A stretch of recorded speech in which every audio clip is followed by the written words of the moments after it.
Hi everyone, I just want to welcome you to Building and Sustaining Positive Learning Environments as we kick off this semester. This particular presentation will be a lot of kind of like intro stuff, navigating what to do with these slides, why we're doing it this way, etc. But just generally speaking, since this is the first slide and I'm narrating right now, and you can see a little speaker icon in the lower right hand corner of the slide, what you can do as you're going through the slides is you can click on that speaker icon and it will play the voice narration for you. The other thing you can do is put the entire presentation in presentation mode, and it is set to automatically play the narration and then forward the slides. Now, that being said, not every single slide has narration, so it varies from week to week. Sometimes I will just read the slide and not add anything to it. A lot of times I won't, especially in the sections where you're doing a lot of the independent reading and reflection, and you'll see what that is in a little bit. But if I'm not reading the slide and there's no narration, when it's in presentation mode, it just flies through those slides really quickly. So if you do put it in presentation mode, just be aware you might need to just pause that presentation so you can read the slides in that case until we get back to the narration. Now there's always going to be narration at the end, and at the end of every single one of these presentations there is kind of a looking forward, like what's due this week, what do you need to be working on, etc. There are a lot of people in the past, as we've taught asynchronously, that have complained that there's not really a lot of reminders about when things are due, but there's always these reminders at the end of every single one of these presentations. So make sure you are checking in here, and of course on your syllabus as well. So we do have reminders and announcements in Blackboard.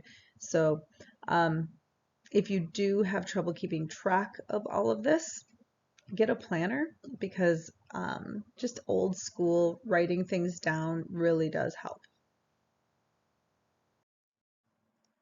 Another slide that you'll always see in these weekly presentations is this learning objective slide.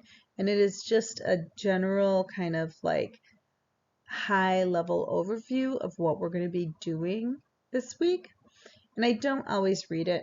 I'm reading it today just because it's the first day. But basically, there's always going to be readings and usually some videos as well. As you're kind of virtually attending class. So you're going to be able to familiarize yourself with the syllabus by the end of this week. You're going to review some of the theories that have influenced classroom management, and that's going to be in this presentation as well as your readings. And then you're going to be able to discuss current principled practices that guide classroom management. And that's really important to be able to do, because your main kind of signature assignment for this course is to create a classroom management plan. So right off the bat, getting kind of familiar with these principled practices is really, really important.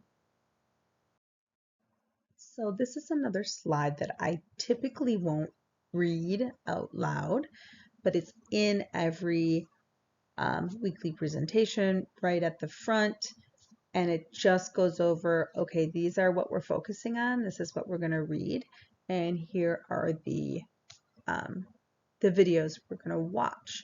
And those are the key kind of learning tools we're going to be using for the week. And there's more in Blackboard that you can dig into. But these are the kind of the main things. So as you're going through this particular PowerPoint, you should have these out. And you don't have to have the video out because you'll be able to click on it from the presentation, but you should have maybe in another window, have these open, or if you prefer to print things. I was like that for a long time. I finally kind of moved to the being able to read things online, but I really, really like writing on things physically. So whatever your mode is where you work best, have that ready as you're going through this PowerPoint each week so you don't have to kind of go bounce back and forth. And it's just a lot more efficient to have it all together as we're talking about it. So as I clicked on this slide, I realized I did not even introduce myself, let alone say my name on the first welcome slide. So I will do that now. My name is Holly Hero. I have been teaching this course since 2020, which was a really crazy year when we started face-to-face, then we ended up online. But the purpose of this slide isn't so much an introduction. There's going to be a few more slides about me coming up without my giant face on it. But the purpose of this slide is just to talk a little bit about how this course was developed. So this course is pretty tightly aligned across any instructor who teaches it because we all work together to continually revise and improve the course. The course lead, Dr. Daisy Fredericks, is brilliant, and she has put together a really impactful sequence of topics and assignments to really cement your learning about those topics. And then over the past 3 years, we've taken a lot of feedback and ideas from both students and our pool of instructors to improve the course. So again, we love getting feedback. We need to hear the feedback to make this experience the best for everyone. So please continue to do that. And as we move on, I will talk a little bit about me and my background in education. While I only started teaching at Grand Valley in 2020, I'm not unfamiliar with Grand Valley. I got my undergrad degree in biology and chemistry back in April of 2000. So I loved it here. Grand Valley is amazing. I loved my program. I loved my classes. I loved all my professors. I loved science so much, I decided I was going to grad school. And I ended up at Michigan State. I had a fellowship to study entomology. And I worked with Mark Schreiber, and I was specifically studying, this is kind of funny, the mating behavior of swallowtail butterflies in a hybrid zone in Michigan. So this is very specific and seems kind of weird, but that's just kind of how it is in grad school when you study science. So I loved my program there. I loved what I was doing, but as I learned more about academia, I realized that it was very unlikely that I was going to be able to get a job in Michigan. And for a few different reasons, I was not really willing to move from Michigan at that time. So I had to start thinking about what I wanted to do. And one of the things that kept coming up was how much I loved as a grad student. I had to teach undergrad classes, and I really loved teaching my classes. In fact, I liked teaching so much that I was starting to neglect some of my research duties. So I thought about going back to school again and kind of just leaving my program at Michigan State and going to U of M because they had a 1-year program where you could do your student teaching, take all your classes, and get certified in a single year. It was a little intense, and I probably wouldn't recommend it as a way to do it, but it did let me get my teaching certification and degree and start teaching pretty quickly. So I am glad I did it, and I have worked with U of M since as a mentor teacher for.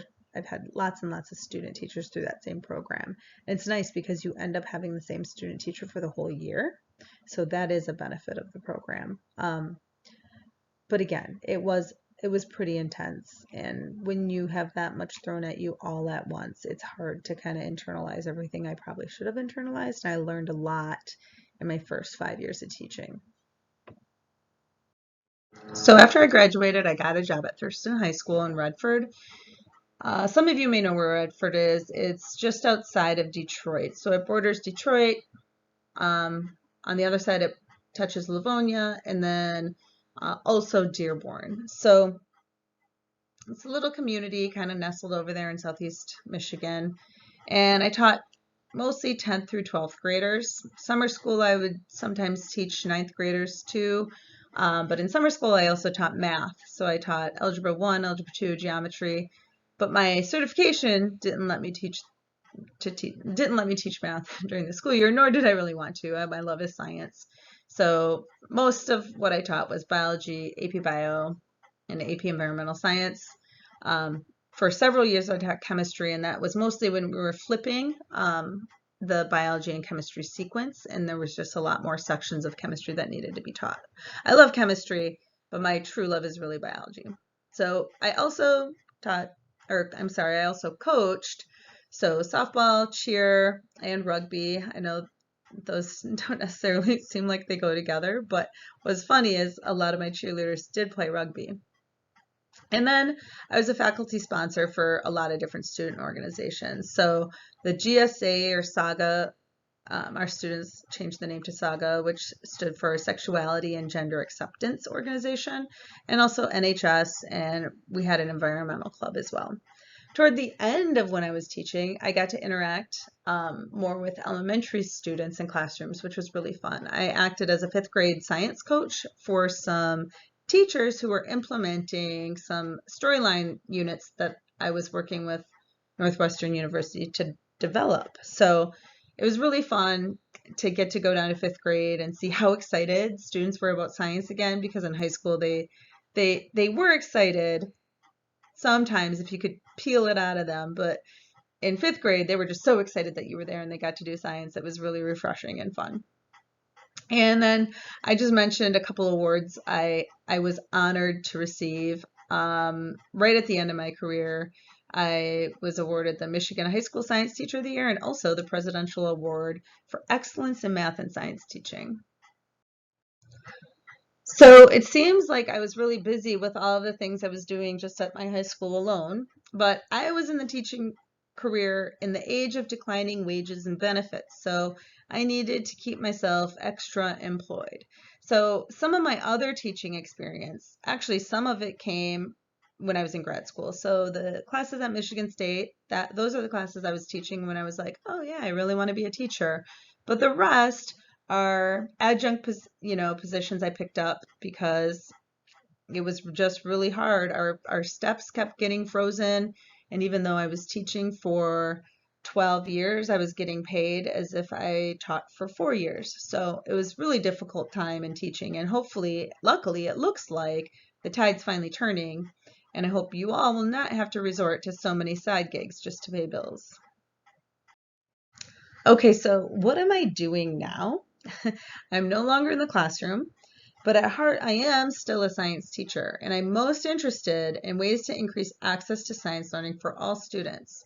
When I was still in the classroom, you heard me mention a little bit earlier working with Northwestern University to develop some units for 5th grade classrooms. And I'd been doing that for a while because I worked with them first to pilot some of their materials in my high school classroom.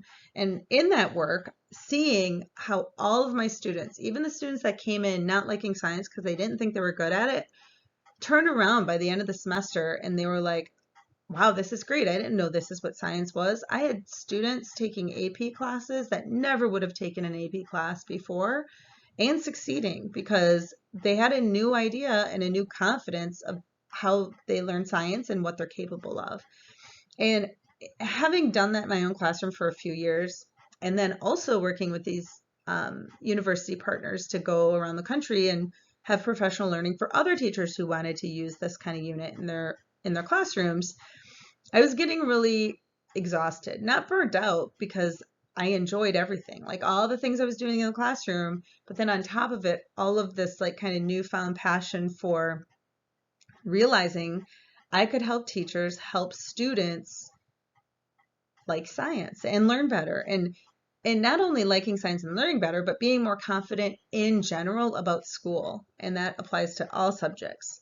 So I ended up leaving the classroom, and it was a really hard decision. I'm still however many years later, I'm still sad about it, and I still miss it. But I went to BSCS, which is a organization in Colorado that does curriculum development, and we worked to develop a a full middle school science curriculum that is free for anyone to use. So schools don't have to have money to buy textbooks. They can take it right off the internet, get a little professional learning to use it, and then their students will have access, which is really great. That was a grant funded position. So when that was up, I was asked to apply for a position at NSTA. So that's where I am now. My full-time job is the Instructional Materials and Professional Learning Specialist at NSTA, which is the National Science Teaching Association. So there I'm doing more curriculum development, but I'm also helping and coaching other teachers to develop instructional materials. So again, it was hard to leave the classroom. I missed the daily student interactions, but the best way I could use my knowledge to help even more students by helping teachers was to leave. So here's the other thing. As a teacher, you will be pulled in many directions. Your time is really limited, and you could see from the list of all the things I was doing, something had to give. And in my case, my personal life was suffering. Max was only 2 at the time, but my husband traveled a lot for work, wasn't really seeing my friends.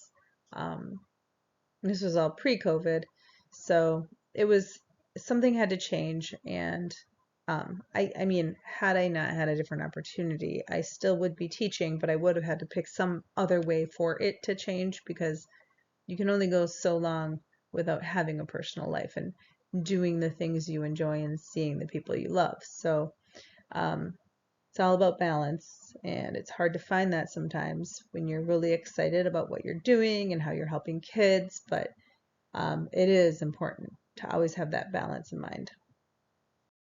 This is just a quick list of some recent um, products, as in like units I've written or some publications.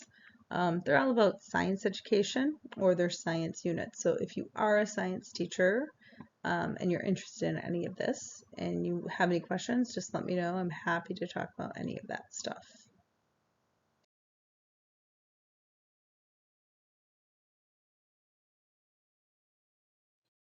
Okay, and before we get into any content in this class, I'm going to ask you to fill out this initial reaction questionnaire. So this is for research purposes for Dr. Fredericks, as she does research for her own growth and development in her profession, as well as how we will think about improving this course over the course of years. So we've been doing this for several years, collecting data and looking at it and making improvements based on the data. So please, it's really important that we see your growth throughout the course. So before interacting with any of the content, go ahead, take this question survey, I should say, and then again at the end of the semester, we'll revisit this survey. Thank you.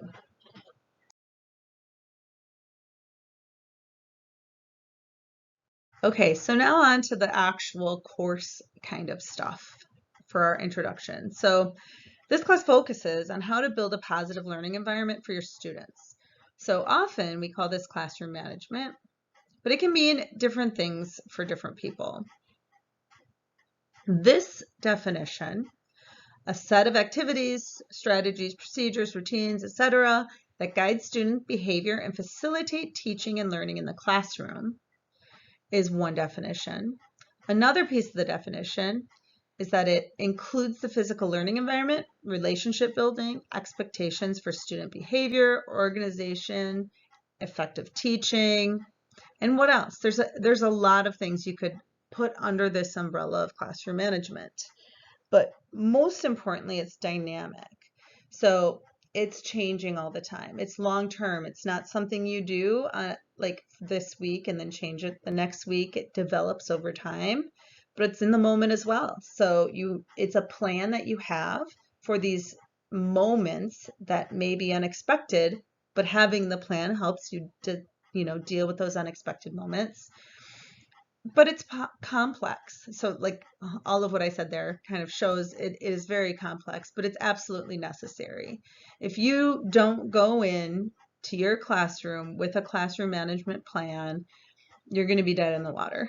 So it's also relevant to all classrooms. Some people think, oh, I won't need much classroom management. I'm going to be at this type of school, or I'm going to be at this other type of school, so I really need to focus and learn about classroom management. No, it doesn't matter what kind of school you're at.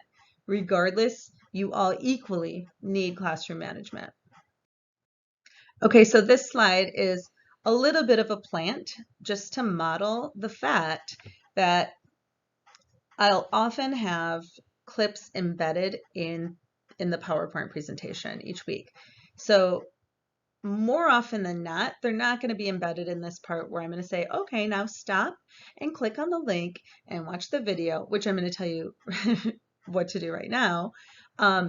Normally it's going to be embedded in that other part of the PowerPoint where I'm not narrating. So whenever you see something underlined like this, you know by now that's a hyperlink.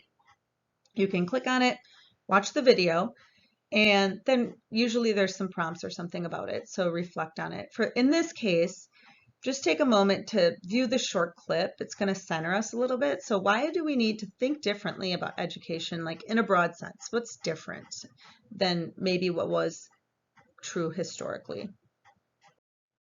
In these next few slides, I want to share some of the historical context when it comes to classroom management. So there's not a singular definition of classroom management. The slide a little bit earlier had several bullets that were pieces of the definition. But there are also very different and sometimes opposing terms that come from different kinds of orientations. So by orientations, I mean teacher-centered versus student-centered, which you can see on this infographic. And on the teacher-centered side, the definitions are going to range, but most of them are going to kind of focus on controlling student behaviors. Whereas on the other side, on the student-centered side, you're going to think the definitions will be more centered on the practices and procedures that facilitate instruction and prepare students for life. So how they can interact. So how can you as a teacher set students up to be able to interact with the world better? So if you look at the historical research, you'll realize in the, before the 70s and like up through the 50s even, classroom management wasn't really even thought of as a thing. It was basically you came to school, you listened to the teacher, or you were punished. And like I said, this continued well into the 50s. Into the late 50s and 60s, people began to be more thoughtful about this. And you can see in the 70s, we've got kind of schools of thought beginning to develop. And across the decades, you can see kind of these trends or themes. And they do overlap. None of them are independent, and it is a continuum. In the 70s and 80s, there was these psychological theories of counseling and mental health and behavioral modification that were very rule-based. So it was based on pretty strict discipline. It was research-based, but what's interesting is it wasn't research that was done in a classroom. It was done in different kinds of mental health facilities, mostly on individuals in those facilities. So instead of thinking in this group, which is what a classroom is, they were really looking at a completely different context. So teaching and management, classroom management, were very separate ideas, and you taught at one point, and then sometimes you had to stop to manage the class. You had to stop teaching to then manage the class, and then you could go back to teaching. And that's kind of how it was thought of. And then into the late 70s, we start seeing this movement of prevention over response. So instead of being these two different things, management and instruction are interdependent. So they kind of rely on each other a little bit. And a realization that all these children are unique. It's not going to be the same thing that works for all kids in your classroom. So we're now looking at a more systematic approach to instruction and developing a positive learning environment. And we have the instruction approach in the mid-90s and continuing on, where you're really focusing on meeting the students' needs. So your instruction's not only teaching the content, but you're getting students to learn how to make good decisions and sound judgments and be a little metacognitive about their behavior and have a little self-discipline. And then there's also a focus on prevention of violence, which is a sad reality in our classrooms.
Okay, so classroom management wasn't even a thing until, the 70s or so. So why is it so important? So there's a really good quote from Evertson and Emmer on page 8 of one of your readings.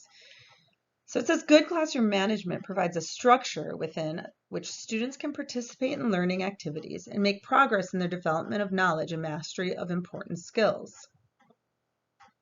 So that's another definition and why it's important. But really, we're going to have a focus here in this class and throughout this semester. We'll argue that good classroom management can also help disrupt inequities that currently exist in education. Like I mentioned earlier, I noticed the type of curriculum that I was providing my students and the way I was doing it made it so all of my students could learn. It's not just the students who like science. It's not just the students who are good at science. It was not just the students who liked or were good at school. Those students that formerly thought they weren't good at school found a new love for science and learning in my classroom because of the ways I gave them access, because of the ways, and the curriculum we develop is not just content. It has a lot of protocols and classroom norms and building classroom community built right into the curriculum. And I really realized the power of that.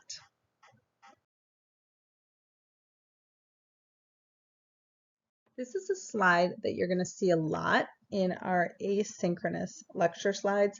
Since we are not seeing each other face to face and you can't stop and ask me questions, this is time for you to just kind of stop and assess your prior knowledge and thinking, what you just learned, maybe synthesize what you just learned a little bit, because then as you go into the next section, it will help you understand what that's going to be. So these slides have you stop and kind of reflect, and then have you read a section of whatever the reading is. Sometimes it's watching a video, and then it asks you to go through the slides. And then you'll see another one of these types of slides where it asks you to stop and think and reflect. If it does say reflect, it's really smart to physically jot down your ideas, however you want to do that, on a notebook or on a laptop or whatever, because a lot of times these stop and think questions, not in this first week, but moving forward, they will directly kind of tie into your classroom management plan. So you can use those pieces of information that you're kind of like reflecting on directly in your classroom management plan. So it's planned that way on purpose. So take advantage of it, and you will kind of be doing work as you go and not even realizing it, kind of. So from here on out in this particular week, there's these think and reflect, and then there's some summary slides. And I'm not going to talk through the summary slides because basically it's summarizing what you've just read. But once you go through those slides and a couple more reflections, come back. The last few slides, I will talk through and explain the format of the PowerPoint, what you're going to see every week, but also what you need to think about doing for this week as far as assignments that are due, etc.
Okay, so as we move forward with the semester, I'm just going to share a few things that'll be helpful to kind of get to know how I think and how we can interact. So I really draw and want you all to draw from a mindset of growth and learning. So right now we're in an unprecedented time. There's a lot of hope. Students did have a year back last year, and it was a tough year for teachers. I've never heard so many just stories about being stressed out and exhausted and students having trouble. They'd been out of school for almost 2 years.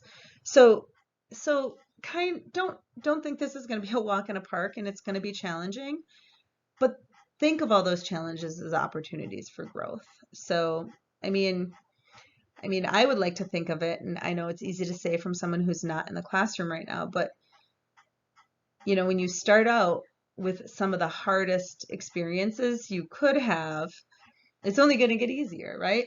And I know that's a hard thing to think about, but again, it will be hard. Understand it will be hard, but really focus on the growth and learning you're going to get from it. And so I'm a little allergic to when people say I've already learned this. And this came from when I was teaching biology. So I would get students in 11th grade and we'd start talking about photosynthesis and they'd be like, I already learned this in 8th grade. Well, yes, of course you've learned about photosynthesis exists. You've heard the term before, but can you really explain it to me?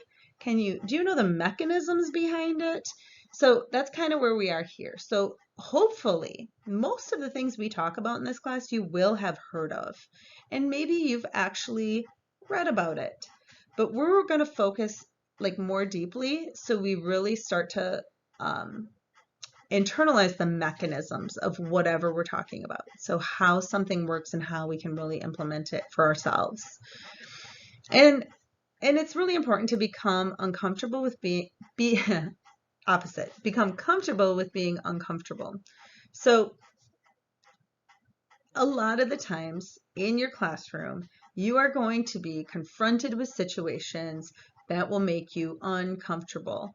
And the more comfortable you can be in that space, the better, because if your students can sense your discomfort, it's not going to be as easy as if you can just kind of go with it. No matter how uncomfortable you are, the more you practice at being that way, the less you look uncomfortable to other people.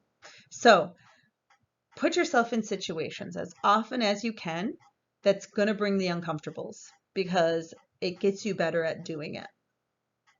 And that goes along with embracing the opportunity to experience new challenges. So in this course, sometimes we're gonna ask you to role play things, and sometimes that seems corny and it seems unnecessary, but I've gotten nothing but positive responses about it in the past. So even students who were a little not sure about it, once they did engage with the activities, they really did have a good experience. So again, maybe it's uncomfortable, but it's going to be a new challenge that you can grow and learn from.